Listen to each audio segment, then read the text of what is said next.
following program on Derana 24 is classified as PG. It is intended for younger children in the company of an adult. It may contain some suggestive dialogue, infrequent coarse language, some sexual situations, or some moderate violence. Viewer discretion is advised.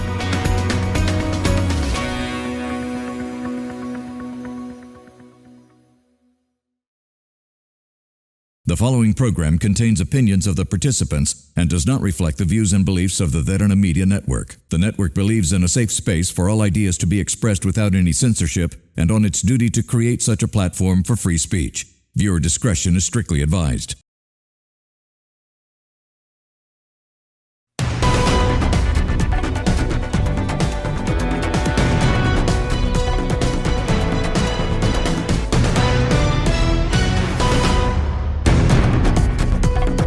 Welcome with another episode of TPS, the Public Square, where we discuss about the most emerging questions for the community that matters for you to decide on the political landscape and also to decide on your policies that you will have to face day to day.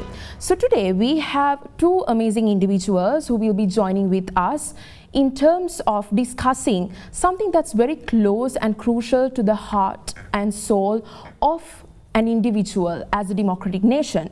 And we are going to discuss about the local government because it holds the power and also the possibility for us communities to grow and develop from the grassroots level.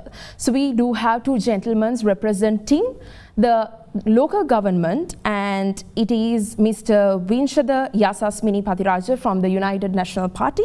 Hello sir, welcome you here. Thank you. And we have Barath Arullsamy, Vice President, International Affairs and Communications, Democratic People's Front. Welcome you as well.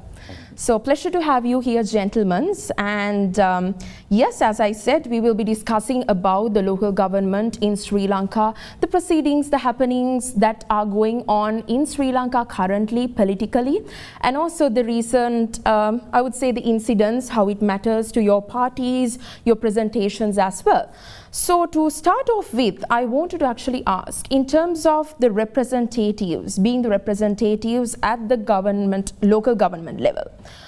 So this question is going to be for both of y'all, so I'll first direct it with you.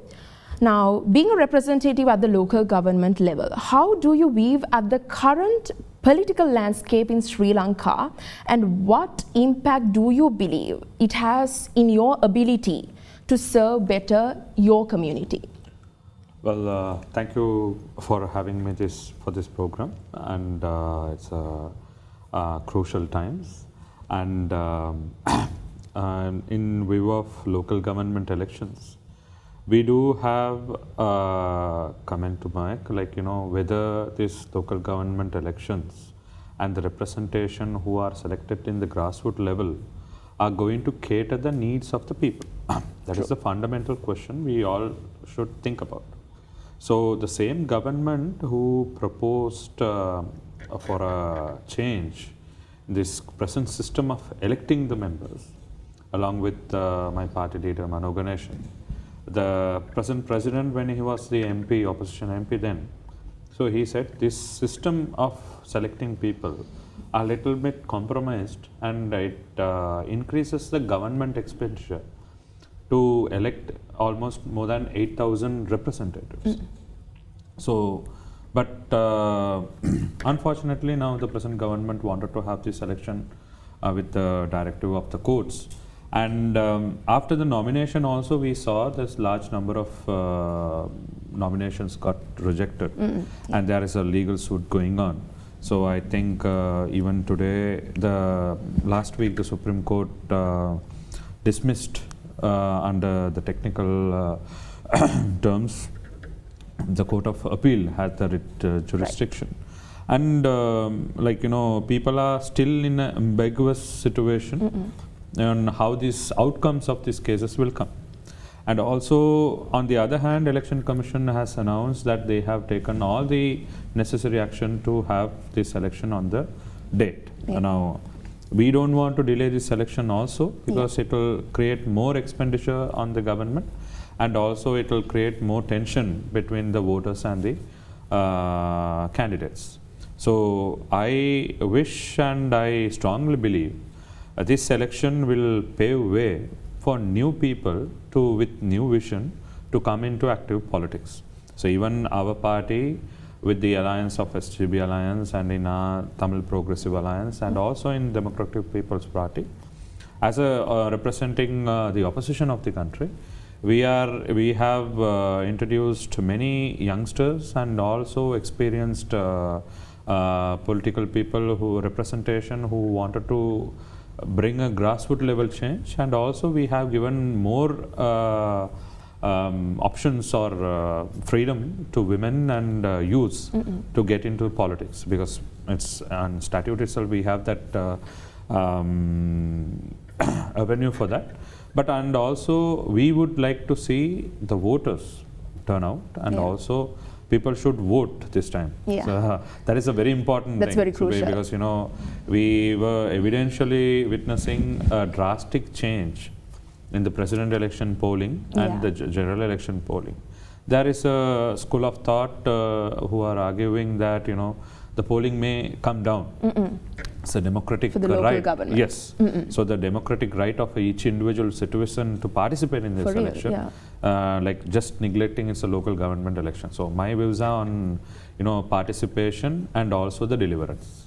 Thank you so much. I believe as citizens of Sri Lanka, now, considering, we will be discussing furthermore on this matter as well, but then again, as citizens of Sri Lanka, I believe, as he rightfully mentioned, that it is a necessity to go for the voting process, because at the end of the day, you and I, we are really connected with the local government representatives. So they are the ones who are going to represent in the national government and give about our needs, our requirements, and make sure our voices are heard through them.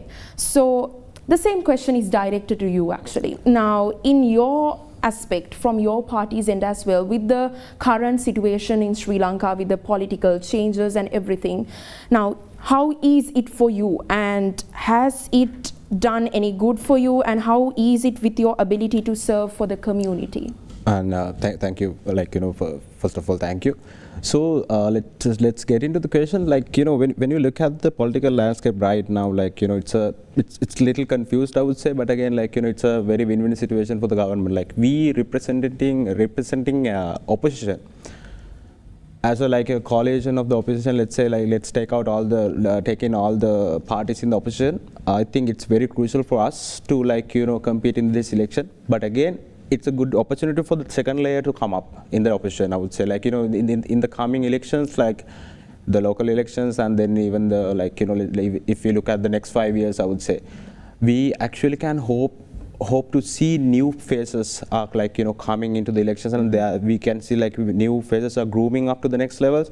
So I think I'm very optimistic about this, because even though we don't as an opposition, there's a very less room for us to make a huge change in this political landscape, but yet again we have the opportunity to come up with new faces, with new professionals, and I would say it's a very good opportunity for the next layer to come up and groom for the next futuristic future of the politics, I would say. Exactly. So in terms of that, I would say we should take this as a positive approach to this one, and the voters should as my friend said, voters should be engaged in this democratic system. And it's I think we all know local government turnout is very less in our country, but again that's the representation in your area.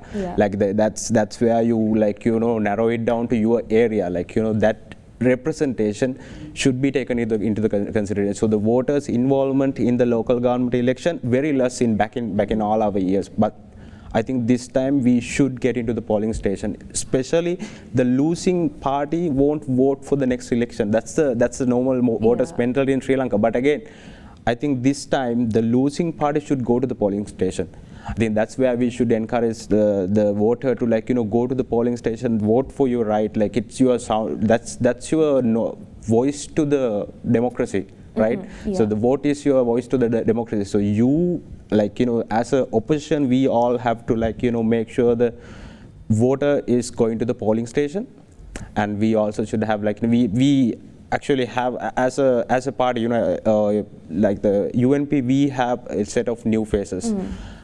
I think like we cleaned out the parliament, as we said back in the parliament elections. Yes. I think this is the time to elect new people, like the new upcoming faces to the local government election, to groom them into the parliament election, I would say. Right. So I think involvement of the voters, and then as well as the opposition, as a all party opposition, I would say, we have to get into the point where that we have to push people, not like pushing by the force, but we have to make them comfortable to vote for the election. I think that's where my beliefs are. I'm very optimistic about this situation, even though it's a very crucial situation for the opposition. I'm very optimistic about the new faces and the voters' reaction. I'm very happy to I'm eagerly waiting to see how the voters gonna react on this election, though. That would be the case for me right now. Yeah. Amazing. So I'm going to ask a very straightforward question, and it can be very short with your replies as well. So this is about, now both of you all actually mentioned about new representations coming from both of your parties, and it's something new. Like it might be a normal tradition that we see the same faces coming up for power, and it's the same places and the people who are engaged with. So in your party, how does it, in terms of the percentage, how does it look like with the new faces from your party, the representation for the local government elections? Well, our in percentage wise, I think more than 67-65% are new faces this time, because due to the political change, most of the traditional political representatives, either they have lost touch with the ground, or they don't want to take the risk of contesting this time. So not only limited to our party, but also as a general trend, I do observe, a lot of young men and women are coming forward to actively participate in politics. Yes. So this is a good sign for our democracy. So I also commend the initiative taken by our party as well as all the political parties, and also by statute. There's a provision to accommodate new, especially youngsters and women into this local government. Yes. So it's not more than a political ideological change, but also it's a political representation. You are going to directly connect with the voters, unlike other elections. So I do see a positive impact on that. Thank you so much. Now it's 67% from this side. How about from your end? I actually don't have a number top of my head, but again, I would say more than 50% there are new faces, and it's not about actually putting new faces, but there's a mix of experienced people, and then the representation of the other communities and everything. So I think putting new people into the government is also a risk. We can experience that. We are experiencing that right now, because inexperience in the governance is a very risky thing, I would say. So I think a team of team of all these differences, I would say not the traditional, I would say experienced politicians, and then the youngsters, and then the new faces, and then as well as the women representation. I think everything is included right now. I would say the UMP is doing, I think, I would say more than 50%, I would say, but I don't have a number, I don't have a count, exact count to give you, but again, we do have a set of new people, and with the experienced people as well, because putting new people won't make that change, because there should be people who have experience in this current platform also. So I think that mix would do a great thing, I would say. So that's the number that we have to say, more than 50%, I would say, the new people. All right, thank you so much. So you can see there is an increase of the percentage of the new faces who are going to come up for the local government elections, and also it's positive to see that women representation will be aligned with that as well. So with the change of the government, as you all see, and also with the change of the new faces, we see somewhat of positive note in terms of the local government elections, where all parties are preparing themselves to put the best out of the best to cater the requirements of the people of the community, because at the end the local government representation does the job in the grassroots level. So we will discuss in detail about something in the recent past as well, in the recent couple of days in the next segment. How does that incident or that particular scenario or milestone affected the country, and also how the perspectives of these two gentlemen bring into notion in their respective parties. So before that, let's take a short commercial break. This is the TPS.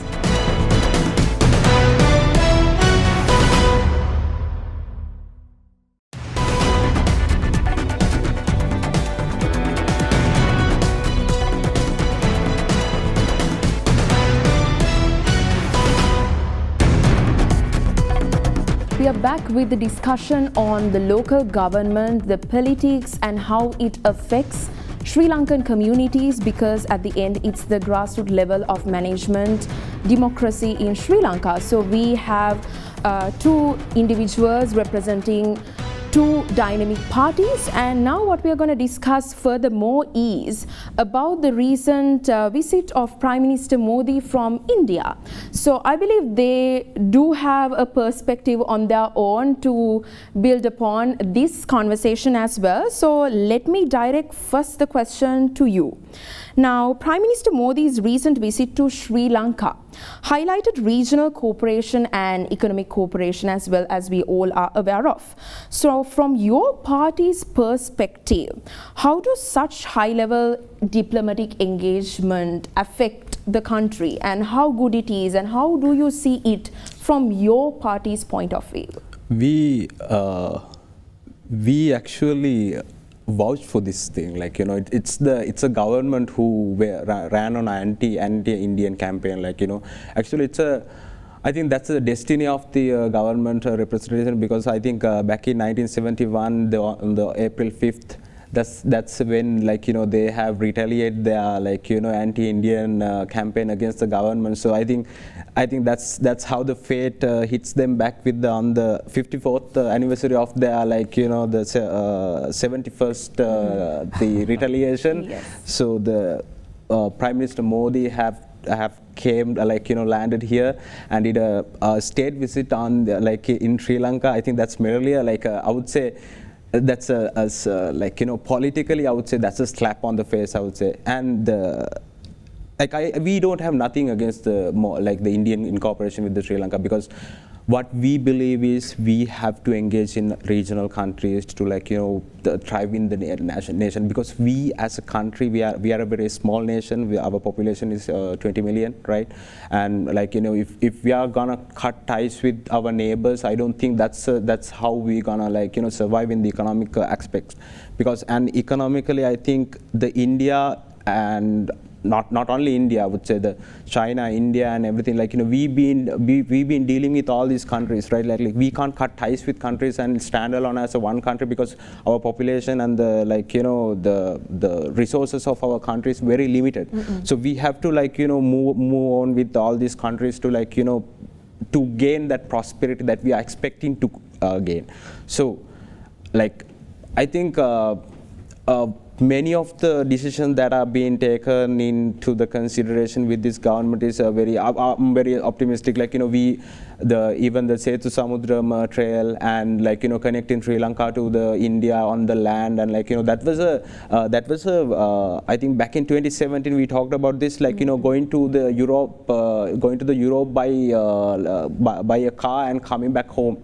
So that's something that we actually, like, you know, would like to see in the future. Yeah. But the current sitting government was against that. But now we can see, like, you know, they are in lining with our like our policies that were there already.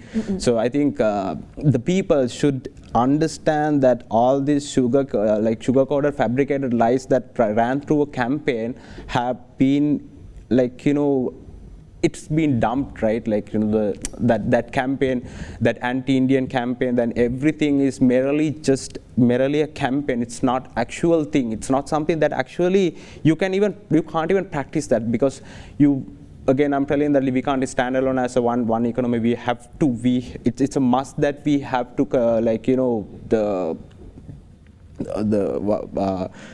we have to this economy should be incorporated with all these countries. We can't stand alone. So this Indian visit, I would say, I don't know how I think if people actually can read this about if people actually can think about the history and what they have been, what the government, like the current sitting government, was telling about the Indian government and everything, Indian expansionism and everything, people should understand that and vote for the next election, I would say, because the people shouldn't be fooled by the campaigns. I think now we have to start thinking about the reality of the country, because when it comes to campaign, you can tell many things. We have seen many promises, but nothing being delivered. I would say, it's merely a campaign. It comes to a point where it's just only a campaign. Apparently, it's not something in real. In reality, you all can't even practice that.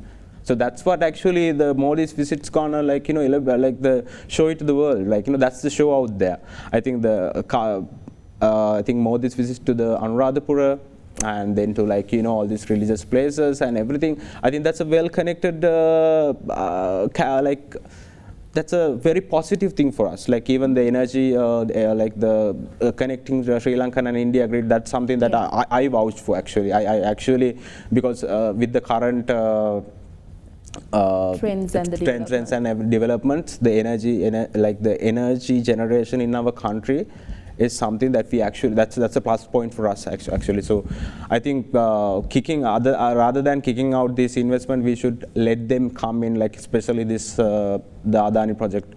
I don't know why, there are many issues that are being brought up, but again, if we can renegotiate the whole deal, I don't think Adani will have to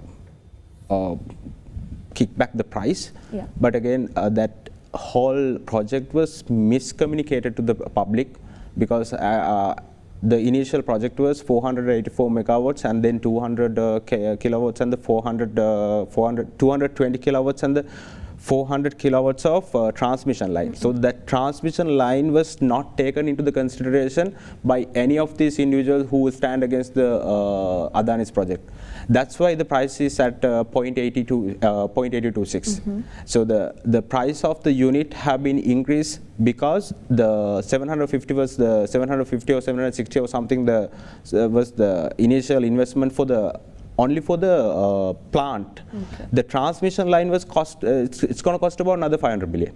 So that's how it comes to the 1.2 billion. I don't think the government, what I see from these individuals who speaking on against this Adani's project, what I see is they don't know the actual project.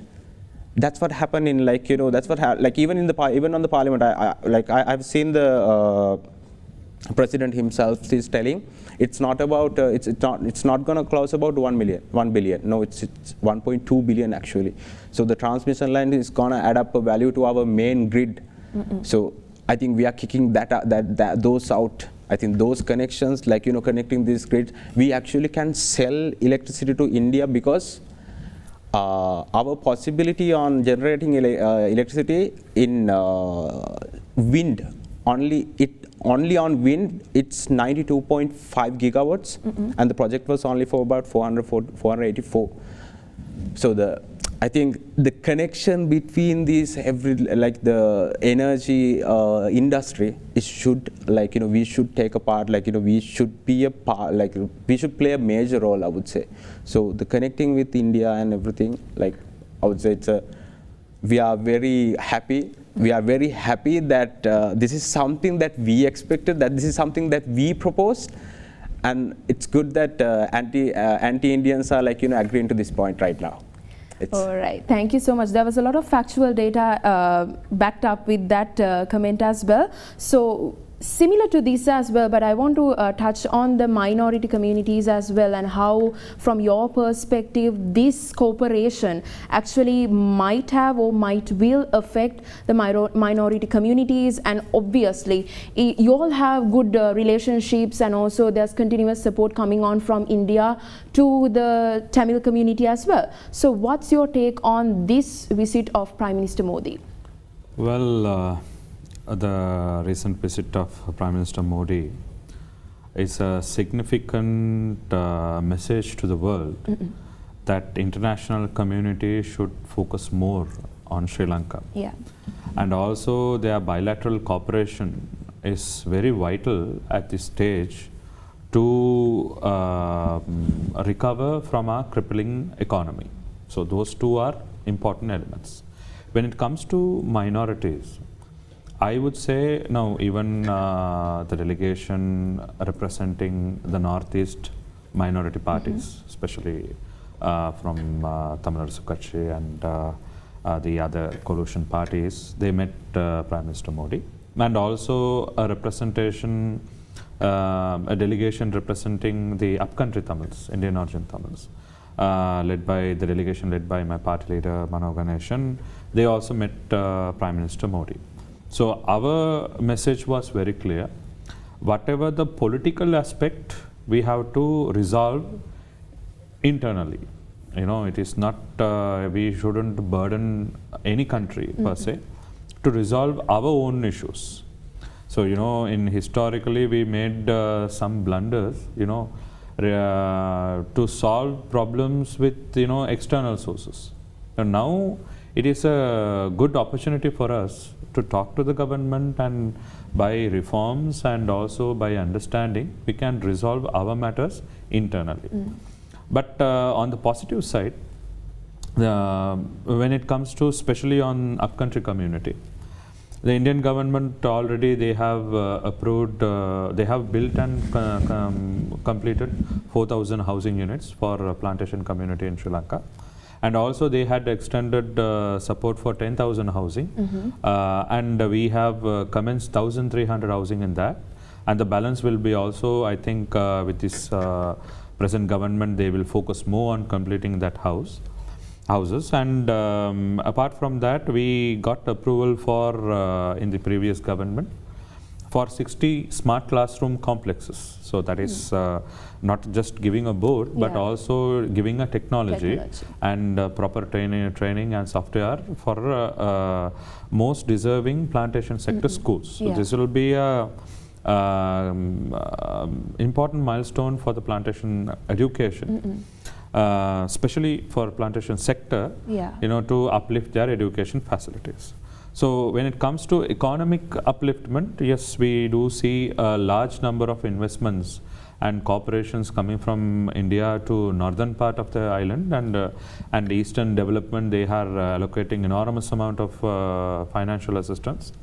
And also India's perspective, rather than religious or cultural relation, now Sri Lanka need to focus more on economy. So the economy upliftment through India is very vital at this stage.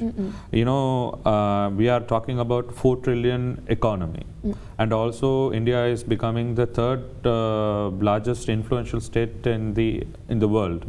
So having such powerful neighbor, and during this economic crisis we are facing right now, it is very important for us to work side by side with India. At the meantime, by preserving our sovereignty. So that is very important. And we being a close, now our party has a close relationship with India. And we are the ones who initiated many transformative progress for upcountry, especially in infrastructure, and now for the education. And also they had provided STEM teacher training program for plantation sector as well.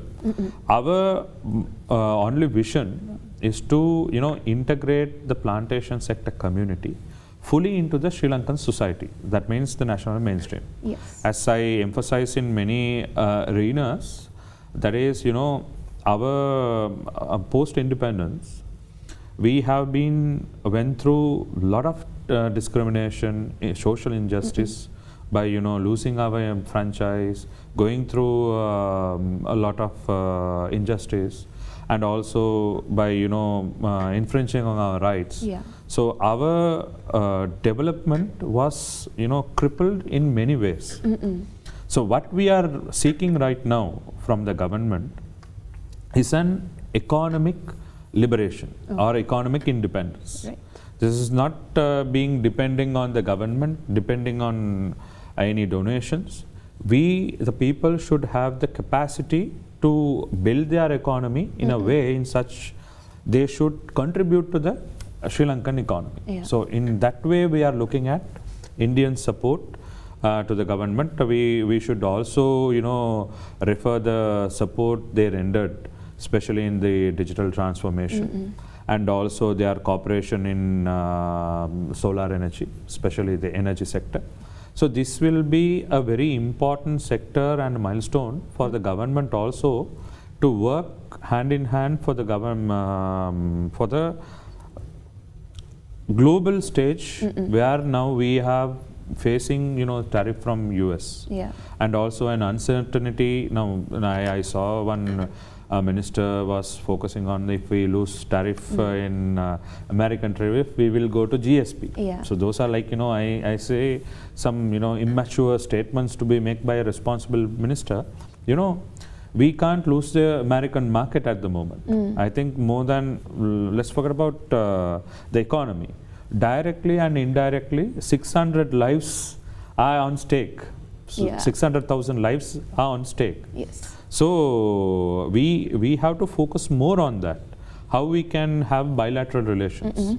Now I think I do see in a big shift in this changing world order. This more than this multinational or multilateral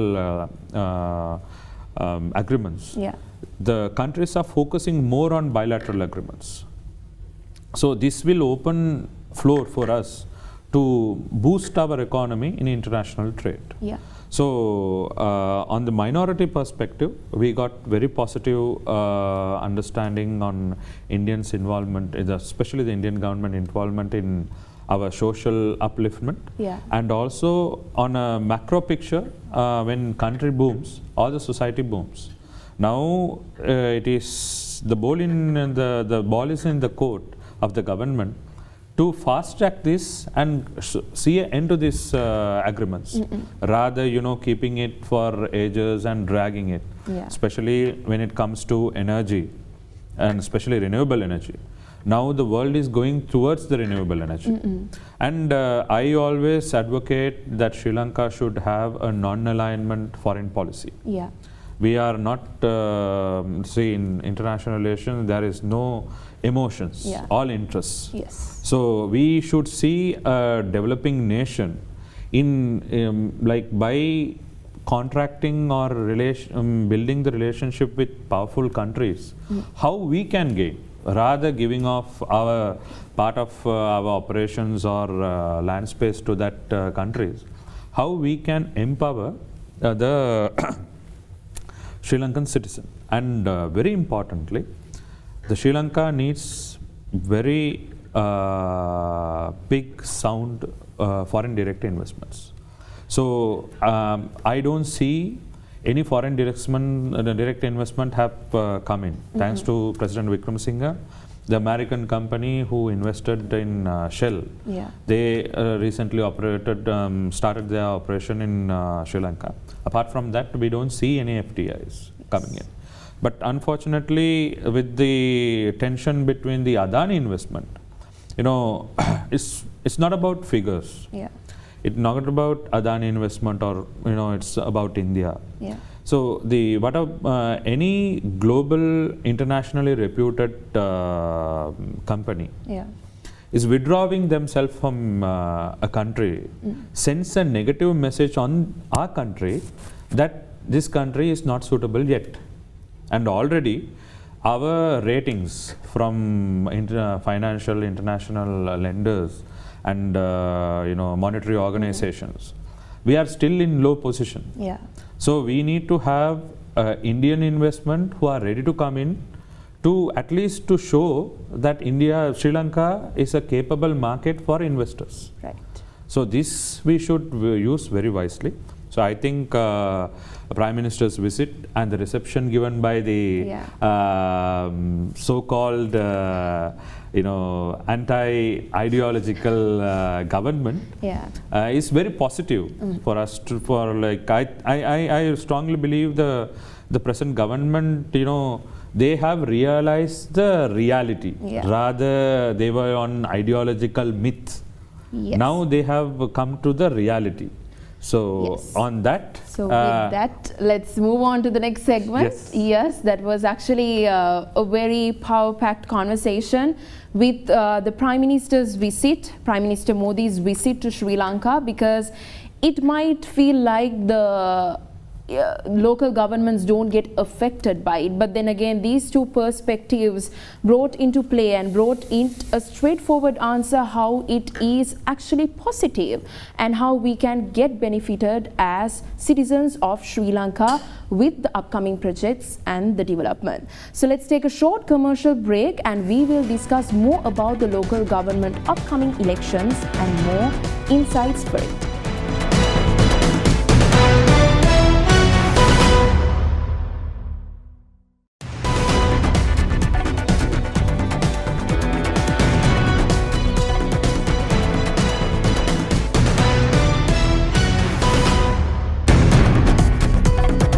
We are back with the TPS of an episode where we discuss about the local government, and also as we have two representatives from the local government, how they feel about the visit of Prime Minister Modi and also about the upcoming elections.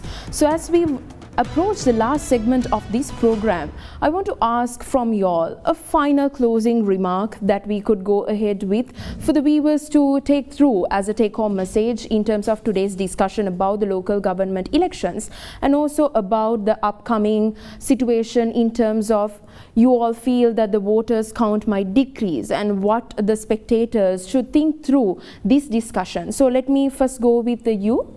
And how do you feel about it, and what do you want the viewers to know about this local government election and their responsibility? So the local government, as we speak through the whole program, that's where we connect with the roots, right?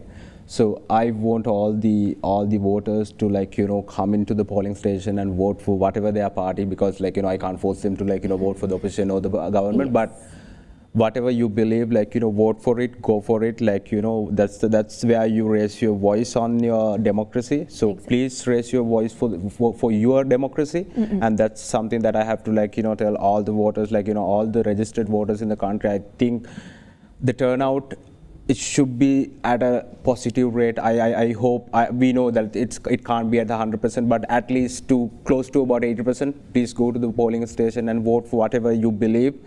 And the next thing, the upcoming things in the country, I think economically, we are at a very crucial point right now. We don't see any FDIs coming in right now, as my friend said. So we want to see new FDIs coming in. We hope the government would work on it, rather than spending some money on the on exporting zones and anything like that. We want to see we are optimistic about the government, not about the government and everything. So we want to see new FDIs are coming in, and I hope, I wish everyone should get together and work for it. So that would be the optimistic side of my my view of the coming election, I would say. So please get together, vote for your democracy. That's all we have to tell to the voters right now. Yes, so this was a very optimistic discussion, and he himself mentioned how you need to go ahead with your voting, your right. And what's your take on this, and what do you want the spectators to know about the upcoming local government elections? As I mentioned earlier, people should definitely participate in their discharging their democratic duty. And apart from that, I would like to see the government promised many reforms to be made. Yeah. But President Andrew Kumar Dissanayaka, in his first speech, he said he will abolish the executive presidency and introduce a new constitution. So as a minority community, we are also looking for a new constitution rather than, talking about this 13 plus or 13 plus. Okay. So we are looking at a very workable solution where how this government, now the government doesn't have any, barriers or extremist ideologies, because they always wanted everyone to think and act and feel like Sri Lanka. Yes. Or Sri Lankans. So for that, we need to have a proper constitutional platform. Yeah. So if our rights cannot be guaranteed and protected by the constitution, then it's a risk still. Yeah. So for now, I usually have seen in many political stages by the government, they say this 76 years had been a curse. Now they are curse redeemers. So they can, lift all the curse and, incorporate every sectors and every communities in this country as Sri Lankans. And also by giving their rights. Now if the North is requesting a federal system, yes, they should incorporate that. And we are proposing in a new constitutional system, my party leader is going to propose a national territorial community council where the Indian origin Tamil communities living across the island can be gathered together and see their upliftment, because past actually we have to say that we are being in the curse past 76 years.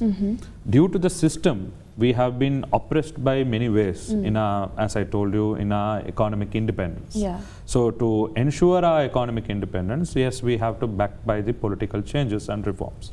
And I earnestly request the government, rather just keep the criticism and the old stories aside, come to active governance mode and deliver what you have promised to the people. And that is and also in constitutionally, the accountability. Yes, we should give comment to the government because they are doing a good job in their corruption and public spending. But also they have to ensure the accountability component on that. So I would say now we do have our directive principles in Article 26 says that all are accountable and people should be accountable to the constitution. But the same constitution, it says in 29, it is not mandatory. So what we want, a solid constitutional reform incorporating all the communities, which will evolve when time to time and make this country a better place. And also they should focus more on the grassroots business level. Now already we have taken a hit from many others. Now we have to increase the businesses, local businesses in the grassroots level, then people will have money in their hand. Now I don't see a middle class family having a kind of a sustainable life at the moment. So everyone are struggling from the upper class to lower class. So for that, the government should introduce policies, and also very importantly, they should amend or way off with the Prevention of Terrorism Act, because it is becoming a big issue at the moment, and this government promised they will remove the PTA and also the changes in online safety bill. So these are some amendments and statutory changes which we are looking at right now. And in this local government election, people should think rather than populist theories. Even a local government member can make a change. So on that perspective, they should discharge their democratic right. All right, so that was a different perspective from what Mr. Pathiraja said as well. So it's two different perspectives, but at the end of the day, it is all about the local government, the importance of the voting, and also the importance of the matter of cooperation with the recent visit of Prime Minister Modi. So it's a lot of positivity that we had during this discussion, because both of them brought out perspectives and opinions that aligned, and also brought out some positive thought and for us to think through. So it is a must for us to know that we have a right and a responsibility to vote, especially for the local government elections, because we feel like, as they both rightfully mentioned, we feel like we are neglecting it a bit and we don't care about it much as the national government elections or any of those. So in that regard, let's take this to our mind with the upcoming local government elections. It is our responsibility. So let's give our vote and make sure that we give our stance for the betterment of this country and help assist. So I want to thank both these gentlemen, Mr.